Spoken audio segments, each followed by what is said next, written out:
All right, guys, welcome back. I'm going to do an update. I'm almost 2 years post the pec repair, and I'll kind of walk you through what things look like now. I think the easiest way to kind of go through is just walk you through what the session's going to look like. So today I have mostly an upper split. I'm kind of in a deload week right now in preparation for next week.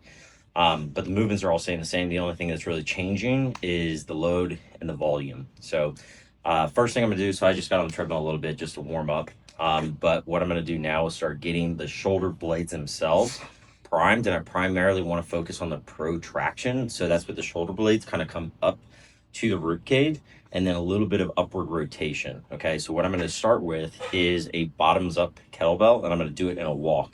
That way it's kind of moving like this. Now, we don't have a kettlebell strong enough for what I want to do, so a lot of times I just end up using a dumbbell. You get the exact same effect, but I'll walk you through it. All right, so it might be a little dark here. So for a bottoms up kettlebell, basically what I'm gonna do is I'm gonna come to this 90-90 position.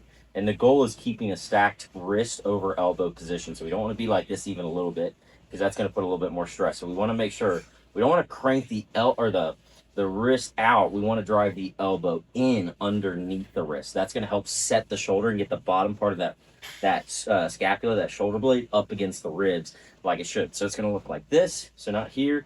We want to be up here, not like this, but we want to scoop underneath like this. And so all I'm going to do now is I'm just going to kind of walk down the edge, and if I can, I'll walk as far as I can, and I just turn around, swap arms, go back.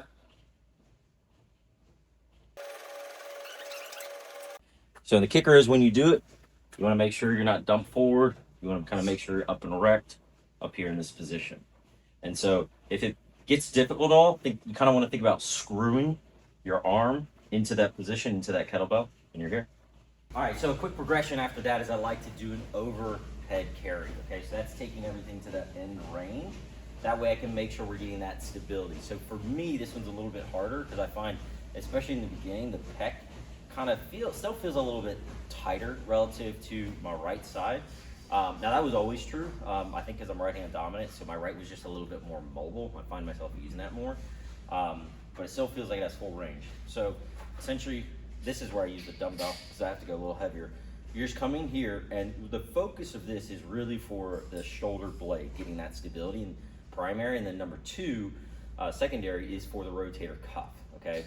Because at the end of the day, the pec becomes overactive if the deeper rotator cuff and inner structures aren't doing their role primarily. So same thing here, if I bend my elbow a little bit, see how it's kind of pointing out to the side, we want to kind of get that rotation, okay?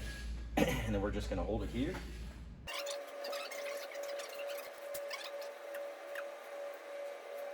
All right, so the next thing I'm gonna do, we're just gonna start doing a warm-up set here on the bench press.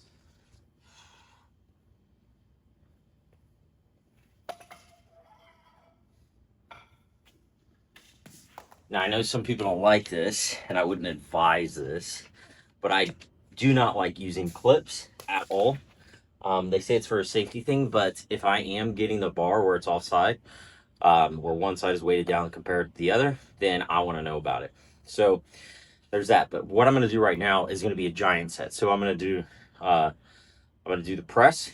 Then I'm going to follow this up with dumbbell flies, and then I'm going to follow it up with a 10-second sub-max isometric into the adduction for the pec, primarily that pec tendon, to kind of give it a little bit of that the angiogenesis and such. Okay, so blood flow.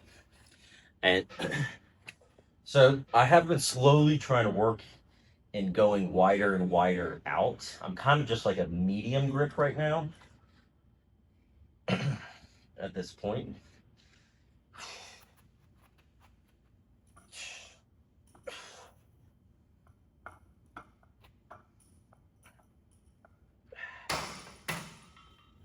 So just kind of hitting that a little bit. And I'm gonna come on over, get some light dumbbells. I think I grabbed some 25s and try to do a little bit of flies here.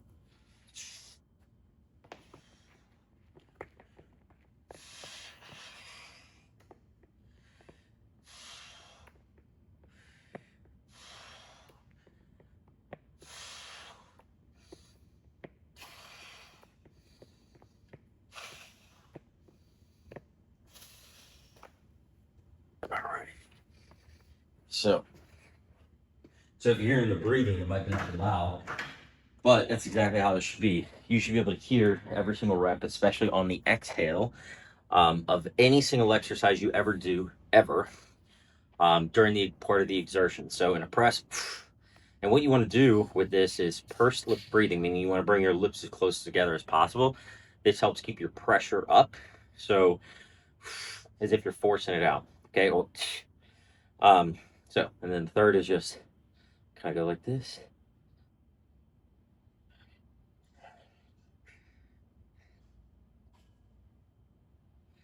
All right. So that's about the 10 seconds. Okay.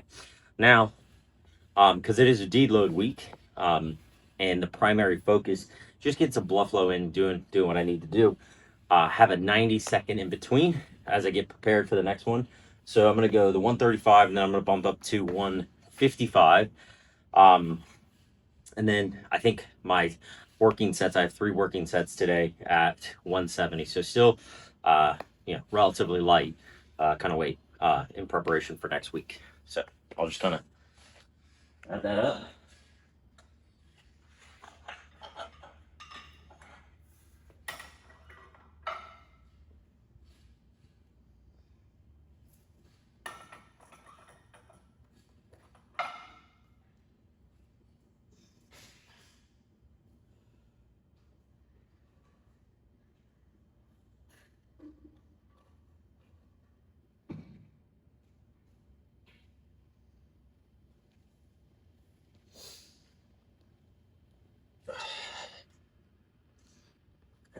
So a little bit in between.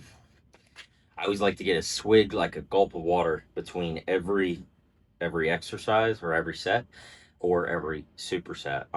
It's kind of just a habit I always got into probably 15, 20 years ago, honestly. And so I just try to do that in between each one. I feel a little bit of blood flow in here, so I definitely want to make sure I'm feeling out this end range towards the tendon. Overarching, everything feels really good. So yeah, I am trying to work on getting my feet up, and then that way I'm having less stability from from my feet on my legs on the ground. That way it forces more of the stability to have to come from inside in the shoulder and the pecs and everything. But I kept them down for you guys. All right, so put them on up.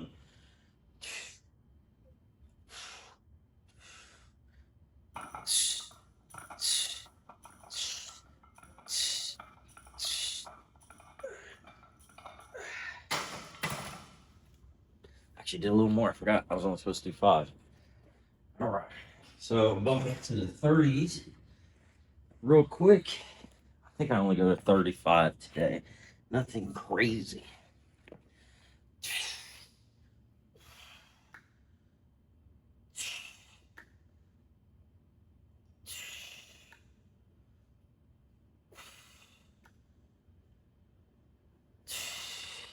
All right, so I want to walk you through as I was doing it, but let me finish this.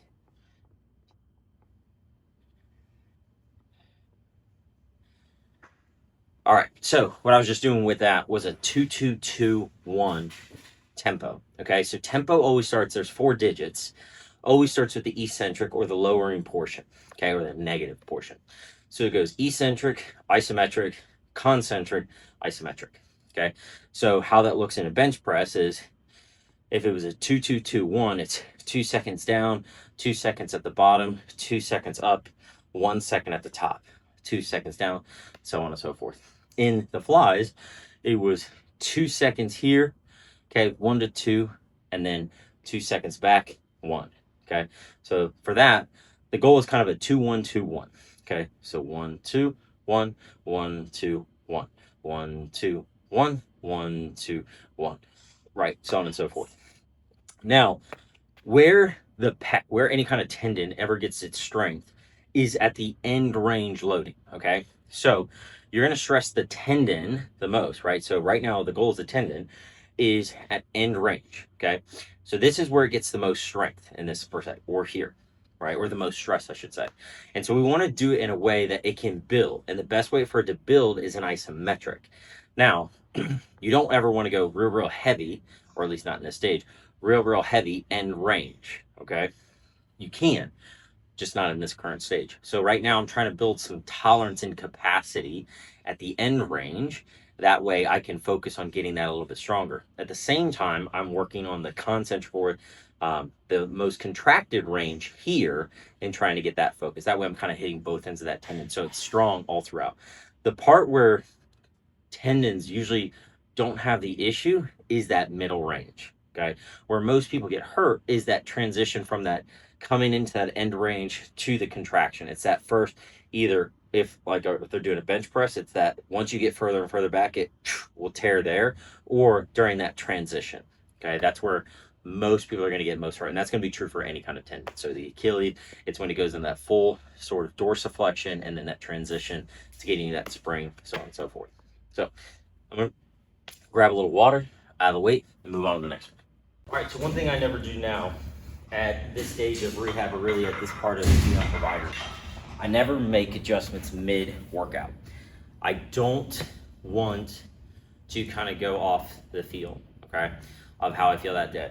Because sometimes that can get you into hot water. I like to always do everything in anticipation, okay? So there's a lot of great studies out there that show the best way to mitigate. So Tim Gavitt put a lot of great research out there that shows the best way to mitigate injuries is the relationship between acute to chronic workload ratio. And so acute being how much you're doing that day, chronic being the cumulative. Okay, so where we see is people get hurt when there's a very acute spike relative to the capacity that they've been building. And so if we kind of have a sweet spot in there that if you stay within this, your chance goes way down. Now, in order to figure that out, you have to look at the external and internal load. Internal load is essentially how you feel, okay? It's all the kind of things that your sleep, your hormones, your stress, the nutrition, all of those components. The external load is literally the physical external load, how much you're doing. So in this case, it's not going to be just, one set of 170. So if I do one set of 170 times 10 reps, that's 1,750 pounds in total volume. But I don't just look at this, I look at the cumulative of each session, and then each session throughout all of the sessions combined. So over a week, 2 weeks, 3 weeks combined, and seeing what that volume is. So some training sessions might be a 20,000 pound volume, some might be 100,000, just sort of depends. But really we want to make sure we're not getting this acute to chronic ratio, and we're kind of staying within what's known as that sweet spot. So because of that, that's a long-winded saying of I do all of my programming and information on the front end. So I'm not making any last minute changes in the middle of the session, because that's frankly how I got hurt. I followed my program to a T, and then as I was going out, I was like, I feel really good. Let me just bust out some dips, and then that's how it happened. So call me superstitious now, right?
All right. Set two. This one I'm going to try to go out just a little tad bit wider, okay? So I'm going to try to go like half a knot.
What? 2 pounds lighter.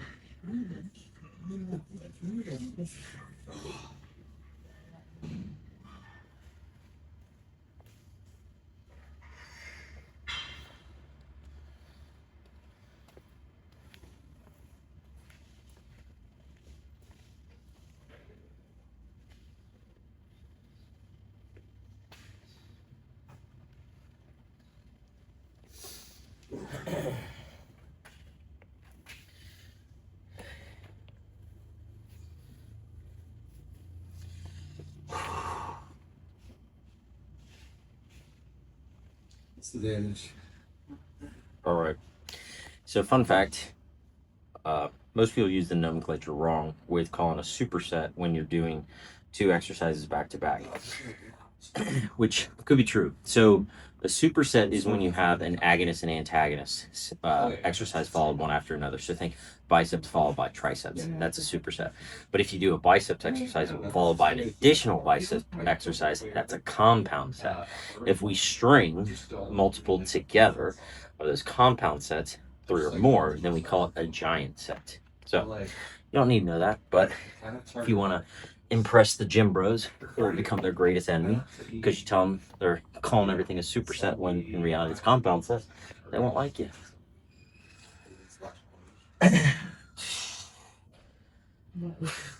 All right, Wes.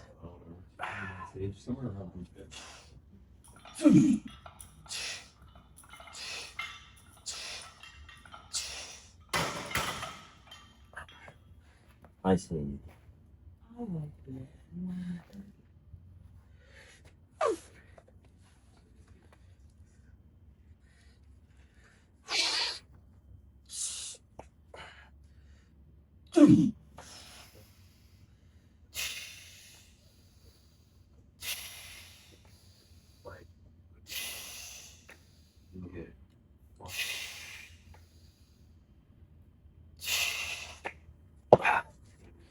I actually lost track of that. I don't remember if that was 5 or 6.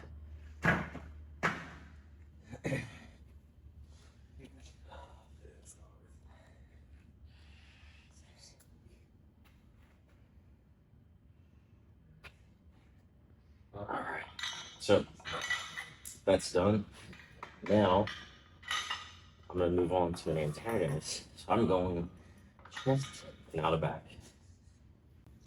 All right. So I like to follow up a horizontal push with a horizontal pull. My absolute favorite is a T-bar row. I always like to build it. I like to use equipment that's at any kind of gym. I don't like any of the fancy stuff. So I usually just get a barbell, follow the V-bar as such.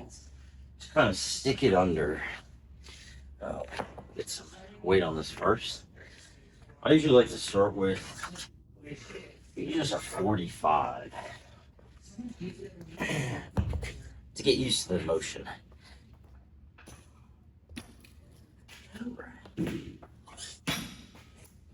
So, here, just kind of flip this guy in.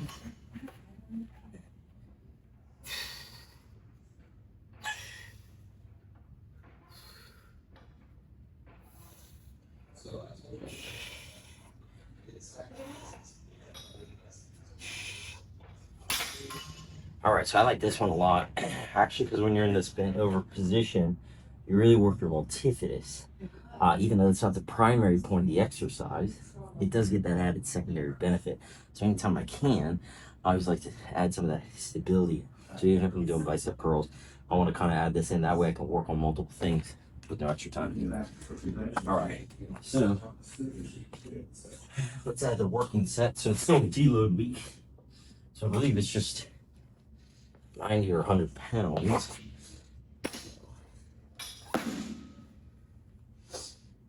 I think it's just for 6. So.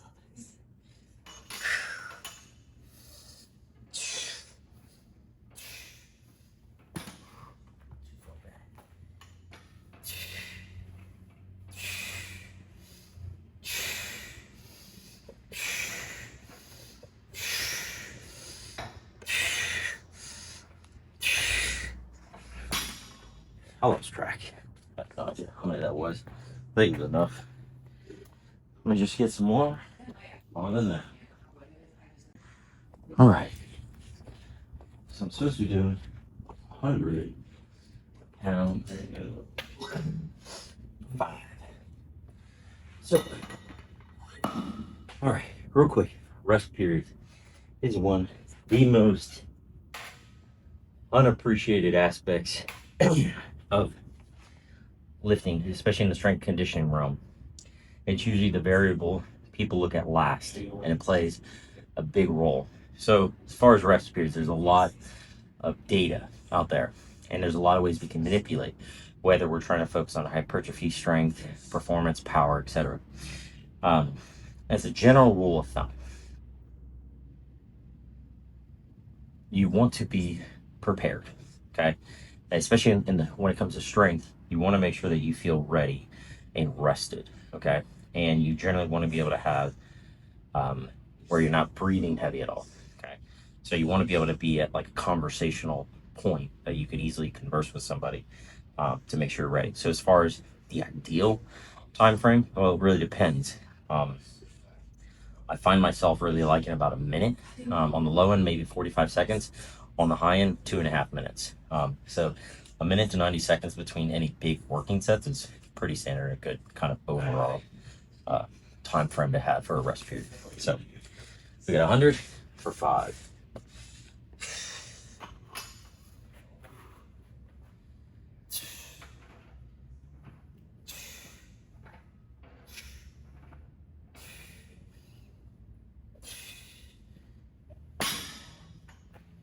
All right. So just got done doing horizontal press and pull. Now we're moving on to vertical. So today we have dumbbell shoulder presses. We're going to do 40 pounds for 3x5. So what I want to do is I want to make sure shoulders are kind of in this what's known as a scapular plane, and then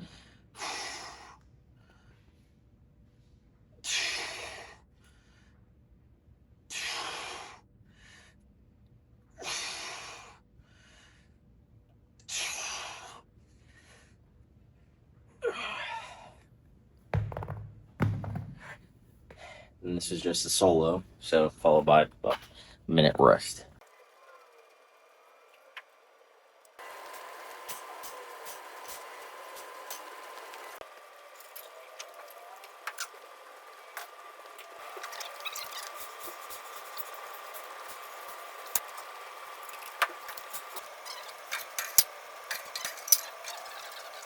Next we have programmed is an actual superset. So we're going to do an agonist-antagonist movement, okay? So what I'm going to do is I'm going to do an exercise relatively made up. Basically, so what I'm going to do is I'm going to do, this is an easy bar skull crushers followed by presses, okay? Now, I'm going to do 5 prime, okay? So which means I'm going to go 5, 5, 4, 4, 3, 3, 2, 2, 1, 1.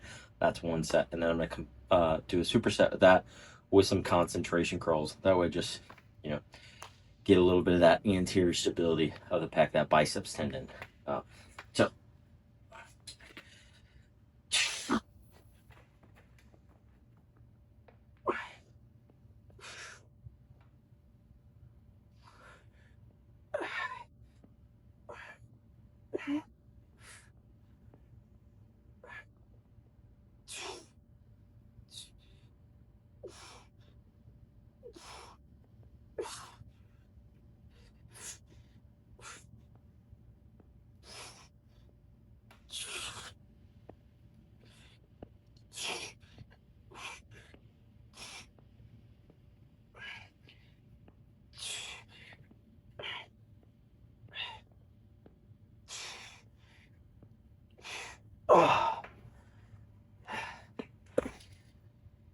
It gets tiring a little bit towards the end just because of how many reps it is.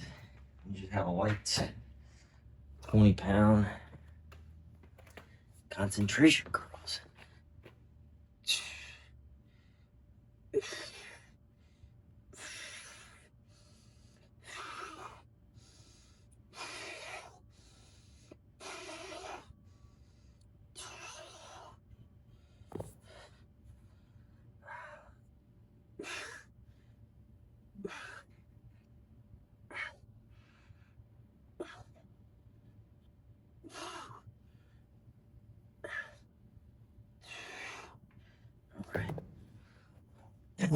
So when I do the easy bar, what I find myself doing is if I have at least 2 sets, then I like to go from a wider to a more narrow grip. That way I'm kind of working the shoulder and the elbow and arm in kind of all planes. So I'm not always just stuck to one.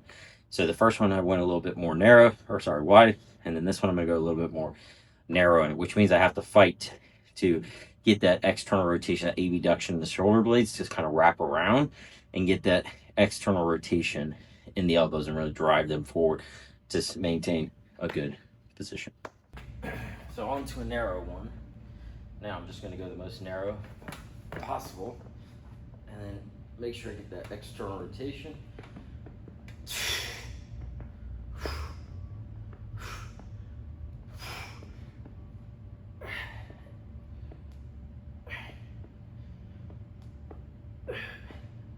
This usually feels fine until when you're on the threes. Then it starts to get a little harder.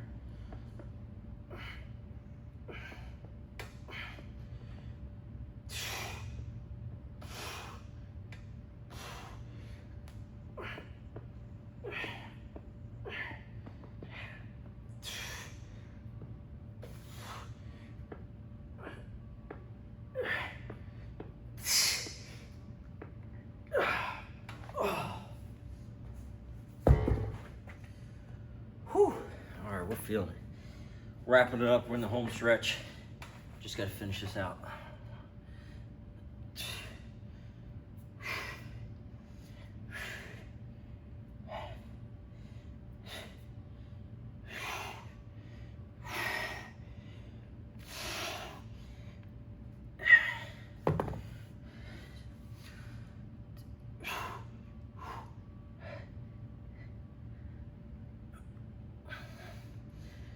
All right, so as you can tell, this is like a normal training session for me at this point.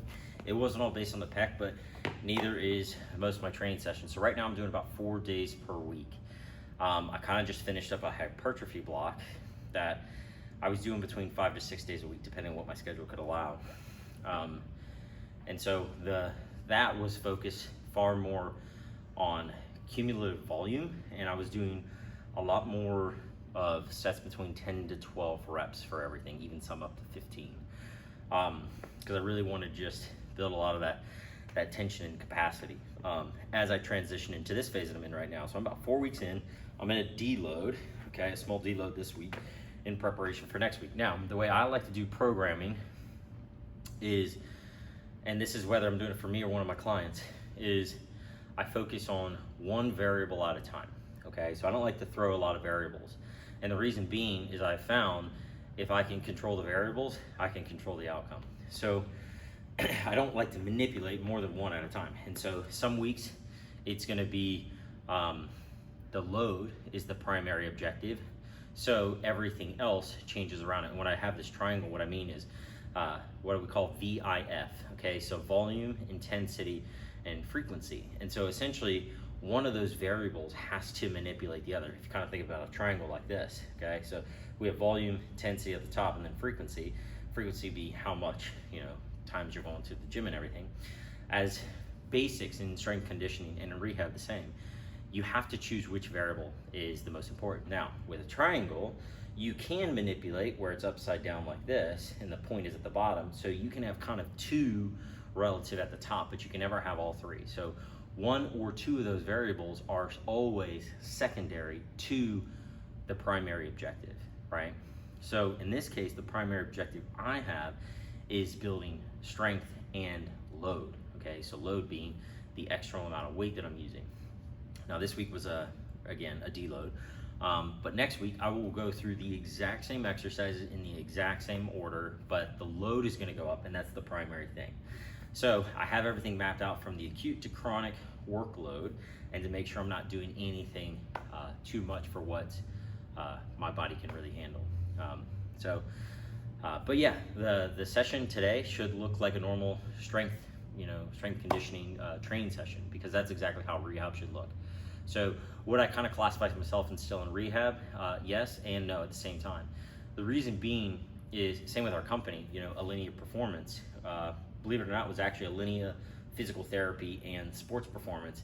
And what we found is there shouldn't be like a differentiation between the two, right? It should kind of be cohesive. So that's how we got rid of it, and so it was just Alinea Performance. So yes and no, right? Because at the end of the day, strength conditioning and rehab both have the exact same objective, which is focus on their weak points, so they're not your weak points, and then continue to build load capacity. So it's really one and the same. But yeah, so I hope you enjoyed it along. I know it wasn't all pec based, but this is what training looks like for me right now. And overall, I feel really good. I'm glad I did it. I'm just shy of a couple years out. I did not actually hit my goal of being able to bench 225. I probably could, honestly. I have gotten up to doing reps of 8 to 10 at 205 range, so I feel really good doing that. And so if you look at any kind of basic 1 rep max, so a quick rule of thumb that we always use in powerlifting was, and it only worked if you did 10 reps or less, but ideally the less reps the better. But essentially what you did is you figured out how much weight you could do. So in this case, let's just say 200 or 205, right?